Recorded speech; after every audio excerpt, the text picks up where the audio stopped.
Good evening, Kenya, and welcome to Ndizi TV Africa's 9 p.m. news. I'm Geff Nyakundi, and my director is James Ondiki alongside Alex Mongare, and we have got a lineup of tonight top stories from politics and security to community updates and as well as sports. Stay with us as we bring you the late development from around the country and beyond, and let's get started.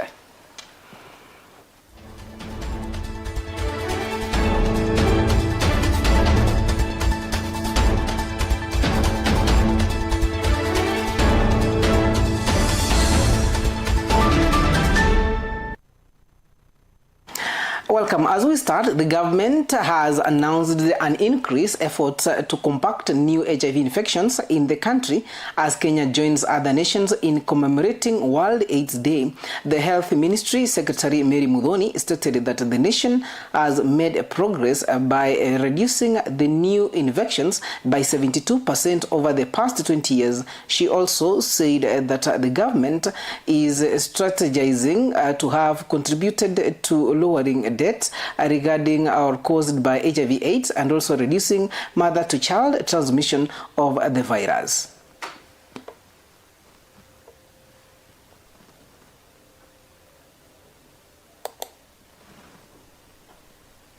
The youth.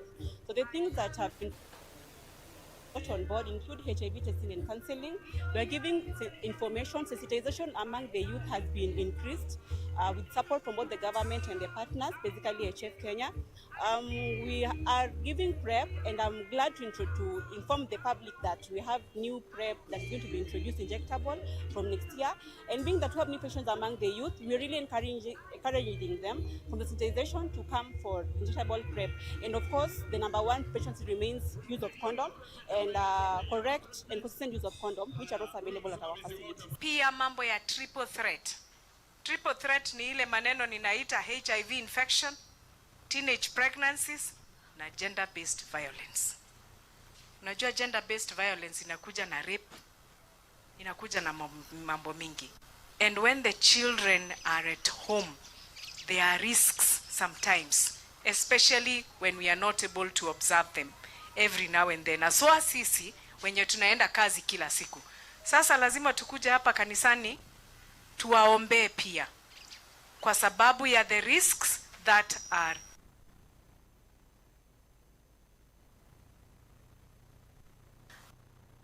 Remaining still on the celebrations of World AIDS Day, the Migori County government joined the global community in observing World AIDS Day today, and the county executive member for health, that is Caleb Obondi, shared an update of HIV statistics and also outlined the renewed efforts to strengthen the county's response amid declining international support. Speaking in Masara, Obondi highlighted the high number of people living with HIV/AIDS, ongoing challenges with the new infections, and as well as AIDS-related deaths, and the county's initiative to expand a partnership, and as well as the sustainable life-saving treatments.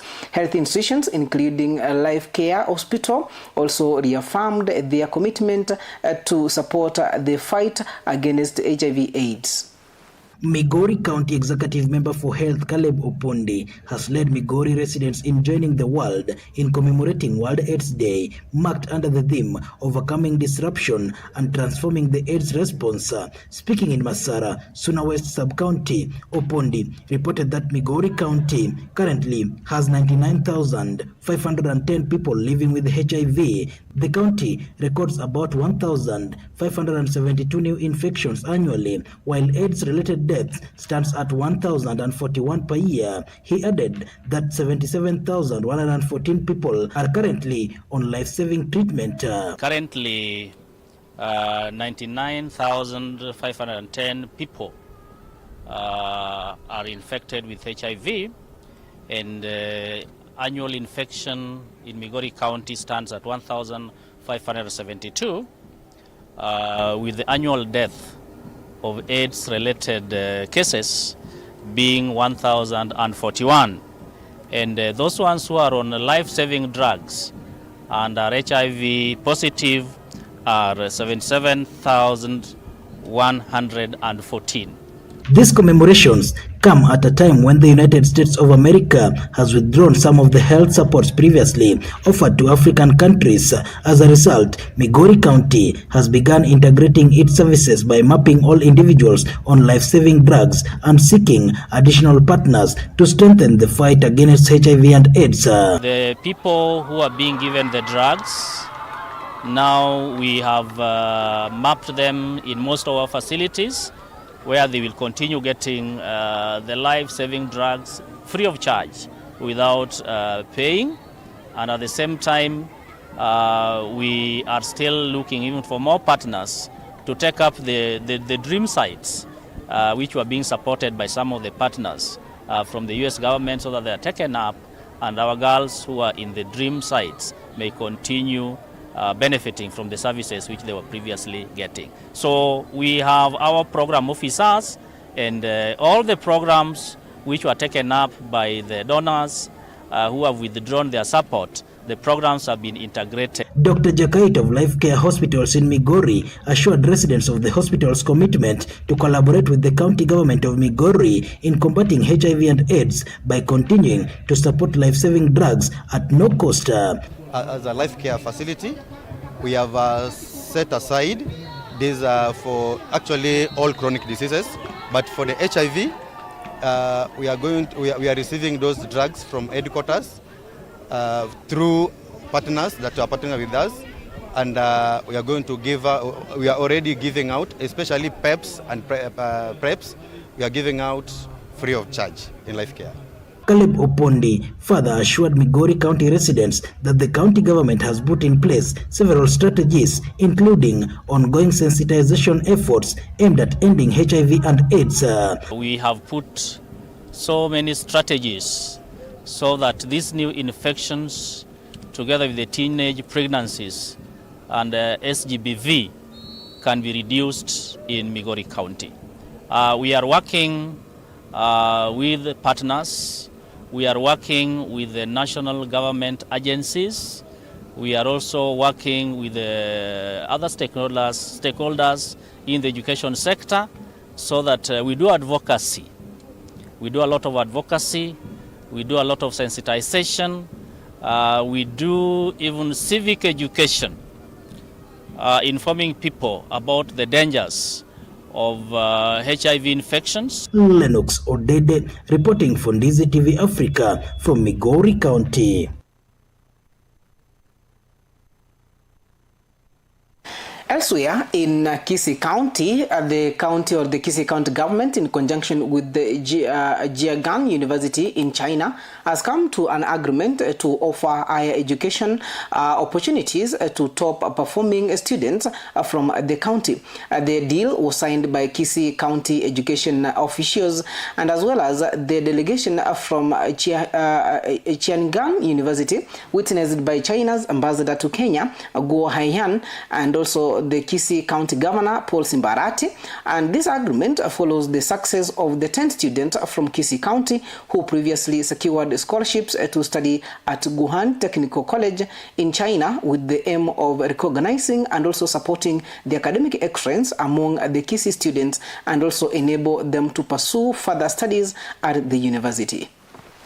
Key pillar of our cooperation, as our President Xi Jinping said, emphasized that a nation prospers when its education prospers. This center will help identify and support the best students who qualify to study at Shenyang University in China.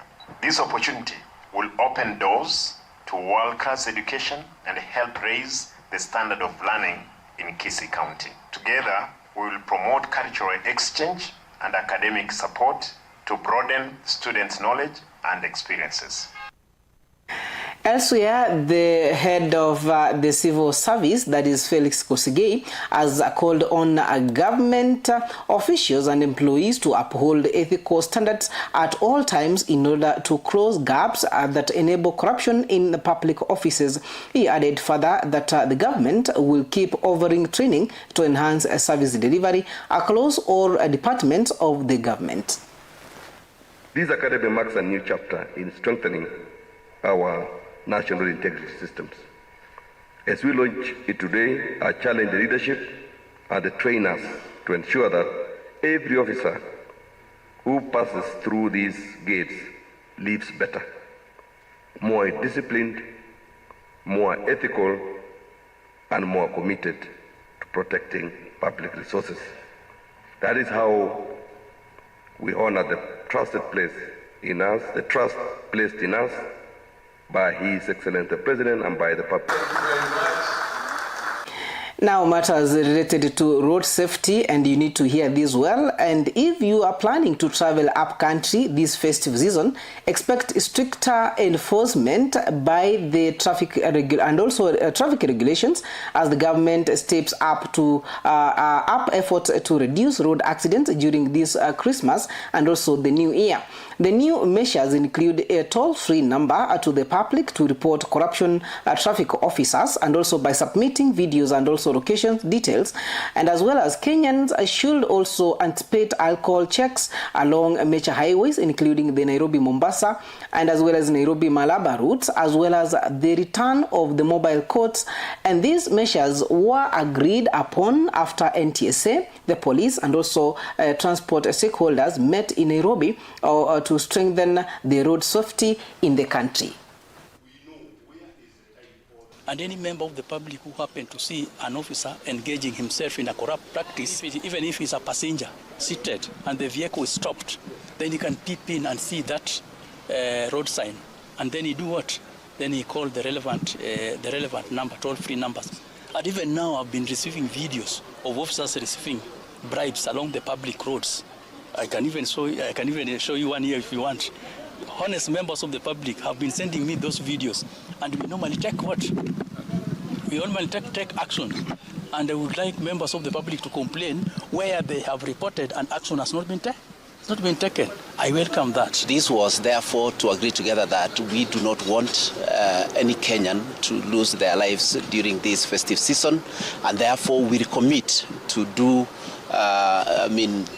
each stakeholder to do their responsibilities, so that then for speed limiters, they have to ensure that speed limiters that are fitted in all vehicles provided for in law are actually limited. Still remaining on the issues related to matatu and as well as transport, the High Court has given the parties involved in a petition more time to challenge a directive by IPRA and the Nairobi County government that bans picking up and dropping off passengers at petrol stations within the CBD. In his ruling today, Justice Muita allowed the parties additional time to continue their discussions. He also ordered that the current situation remains unchanged, and also meaning the petitioners may continue operating from the petrol stations as previously permitted, and the court directed that this order stay in effect for the duration of their operations until further instructions are issued. The case will be mentioned again next year, January 2026, or that is January 26th of 2026, before Justice Lawrence Mugambi for further directions. We have been patient in court. Today the judge has ordered no interruptions. The matatus will continue carrying passengers from where they have been operating for the last 30 years. These festivities, we are addressing the whole country that there will be no transport crisis. The owners of the matatu will do what they have been licensed to do. They will operate from where they have been operating nationally. Now we're en route to Siaya County. Widows in Siaya County gathered at Sega Township Primary School to mark the 16th day of activism against gender-based violence. The event, organized by the Free Pentecostal Fellowship in Kenya, that is FPFK, featured public forums to raise awareness on gender-based violence, especially against widows. FPFK programs officer Dorothy Muga said that the goal is to educate widows on their legal protection and also remind them of the pending social protection bill awaiting Governor James Orengo's assentment. Tumekuwa na siku njema, siku yetu imekuwa ya furaha sana kulingana na mpango ambao ilikuwa ya kutetea wajane.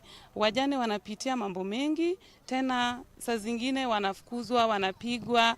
Inaonekana tu kwa familia kwamba hawana haki, jamii huwa hawafurahii sana. Sasa mimi nashukuru Mungu. Alafu tulikuwa na bill tulipeleka ya widows pale Siaya. Ni uzuri awalipitisha. But sasa kitu tunangoja, the governor, James Orengo, aweke tu sign. Ni sign tu. Cause kila kitu kiliendelea vizuri. Akishaweka sign, sasa tutakuwa tunaishi bila uoga. When resources are limited like they are, people are fighting over resources. The women and children are the ones who are most... Elsewhere, the former Interior Cabinet Secretary, Dr. Fred Matiang'i, has condemned the disruption of a church service that was attended by the former Deputy President, Rigathi Gachagua, in Kariobangi on Sunday. He said that the country that claims to respect the rule of law must act firmly against such incidences. Speaking during a church service at St. Peter's Cathedral in Kenol, Matiang'i announced that he will be running for presidency in 2027, vowing to restore order and fix what he described as a nation that has gone off track. The area church service was interrupted after rival groups crashed outside and also prompting the police officers to fire tear gas to disperse them. We're headed in the wrong direction as a country. So we fought for independence. We are an independent country with our constitution. How will you go to a church? We rather than niambie. How unaingia kanisa na mnagani na polisi kupiga watu tia kwa kanisa? Hata yule ambaye anatoroka, tafadhali mwambie arudi haraka atoke roki sababu sisi how can we live like that as a country? Bishop kama hawa wazee wanatuongoza hapa, watu wa Mungu wamekaa mikono wanatuzungumzia eti mwingine hapa kuwapiga tia gasi. What is happening Kasuma ile ya kuswaya mpaka umelewa na uongozi na nguvu ya tangu power.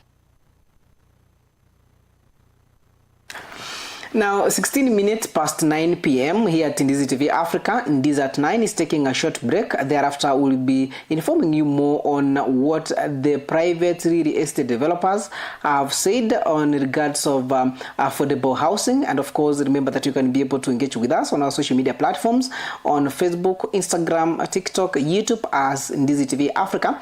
And of course, having a conversation with us through our SMS number, that is 21575. Not forgetting our WhatsApp number 0711199890.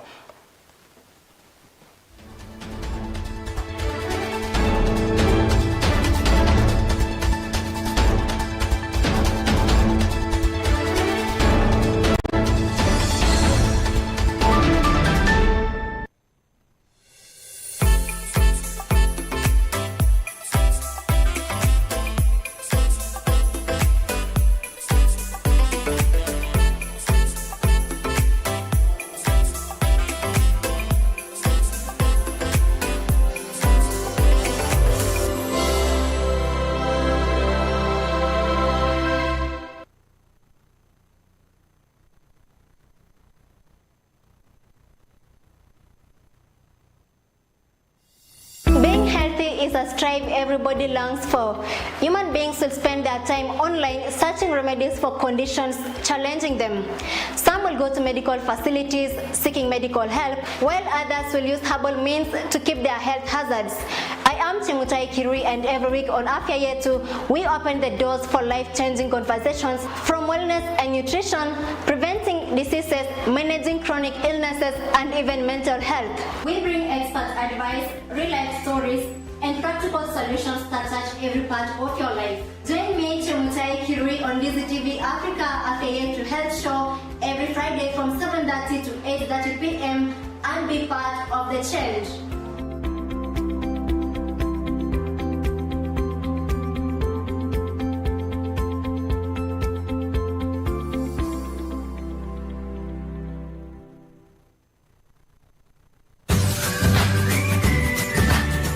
Je, wajua kwamba mapishi si kazi tu ila ni sanaa? Njoo tujifunze mapishi mapya katika runinga ya Ndizi TV Africa. Hapa ndipo tunapika, tunajifunza, tunakula, tunasherehekea na kucheka kidogo. Ungana nami kila siku ya Jumanne kuanzia mida ya saa 2 usiku katika kipindi chetu cha Pishi Bora. Hapa ndipo tutakuwa tunapika vyakula mbalimbali ambavyo vitakuwa vinanukia kama vile mchuzi wa nyanya, tunapika kuku kitunguu, tunapika wet fry na vyakula vingi zaidi. Njoo tujifunze pamoja na tulete ubunifu jikoni katika kipindi chetu cha Pishi Bora. Ungana nami Ronelfa katika kipindi cha Pishi Bora, tulete ubunifu jikoni.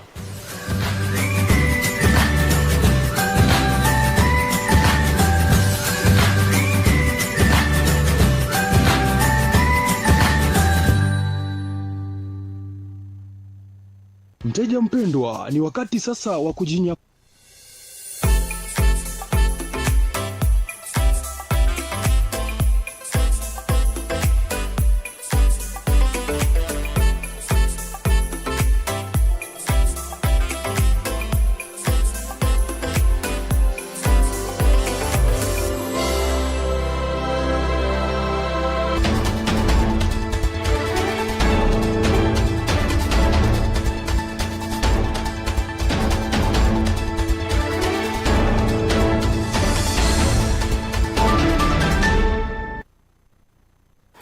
Welcome back as we inform you more on what has been happening during the day here at Ndizi TV Africa and of course at Ndizi at 9. As we start again, is that the Private Real Estate Developers Association has urged the government to involve private builders in the development of affordable housing in the country and also hostels projects in universities across the country. According to the stakeholders, such as construction gold benefit students and also offer opportunities for ownership to some units. They further stated that this partnership could help reduce poverty by increasing access to affordable housing for Kenyans. These remarks were made during the launch of modern student housing that is at the UICU area in Nairobi.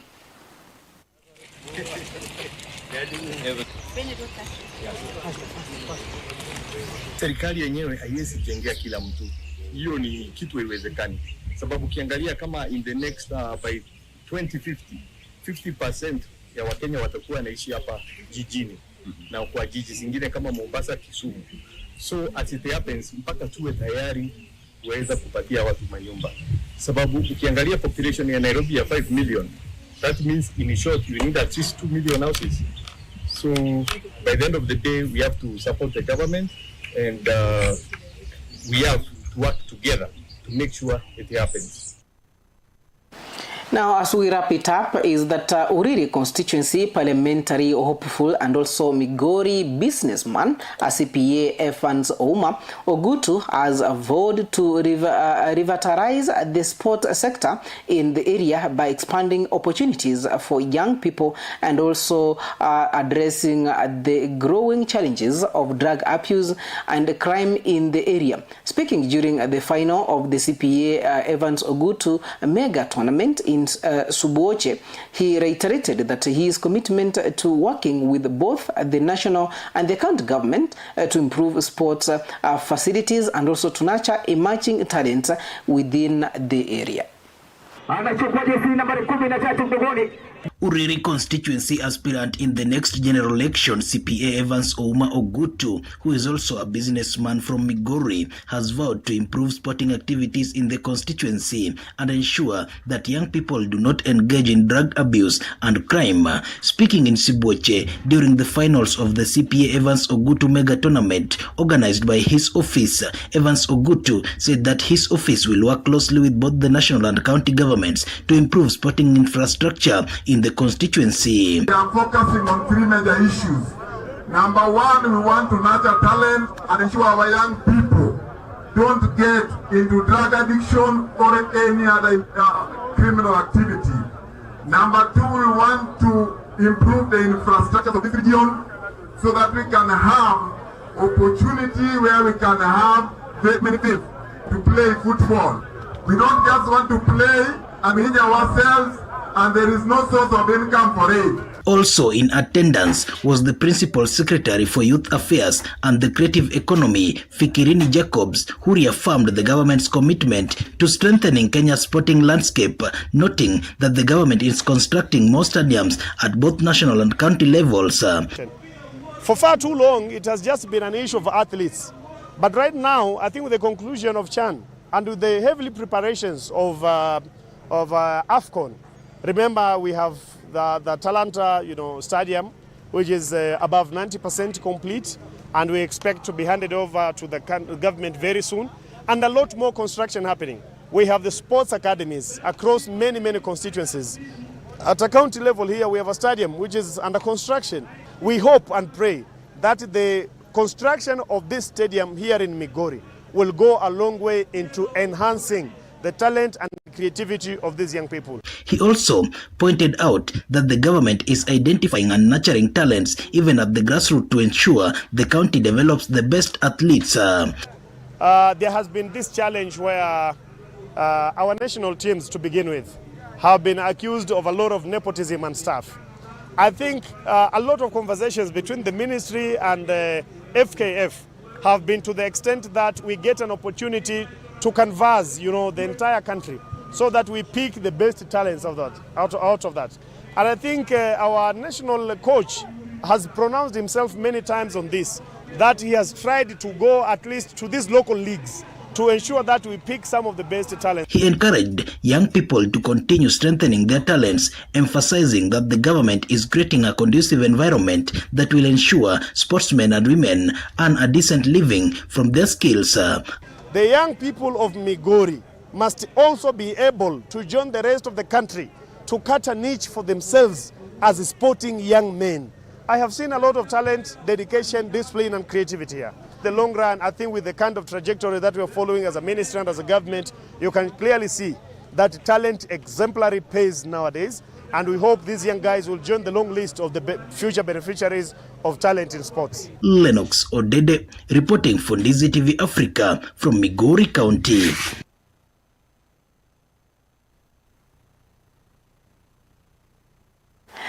And of course, as we wrap it up, there may be something to mention. You might be interested to be following up this week. Of course, we saw the impeachment of the Nyamira governor, Amos Kimomi Nyaribo. And of course, this is that week that he will be facing the Senate for the hearing of his impeachment. And of course, the council, Arias Mutuma, will be leading the Amos Nyaribo's defense in the Senate impeachment hearing. And of course, he will be having a regular team of 7 members, including Arias Mutuma, Selma Bonuke, Omboira Temo, including Brian Lee Murithi, Erastus Orina, Sylvia Njoki, and also Michael Makandi. And in the defense of the governor, he will be having 5 witnesses. That is Honorable, Nyaribo himself, also Julius Obonyo, Honorable Priscilla Nyatichi, Honorable Rija Sawe, and also Gladys Mura. And we'll be following keenly and even bring it up to you, to your screens, for you to know what exactly will be happening in Nyamira County, if the governor will be going home or he will be getting back to office. And this will be happening on 3rd and also 4th of December 2025, actually this week on Wednesday and Thursday. And by the end of Thursday night, we'll be able to know whether the governor will be going on with working for Nyamira County. And that is where we wrap it up for tonight's 9 o'clock news. And thank you for joining us and also staying informed with us. Make sure that you follow our social media platforms, and of course for more updates and breaking stories. And from all of us here at Ndizi TV Africa, I'm Geff Nyakundi, and my directors have been James Ondieki alongside Alex Mungare. And see you when God allows, and good night and stay safe until when we meet again.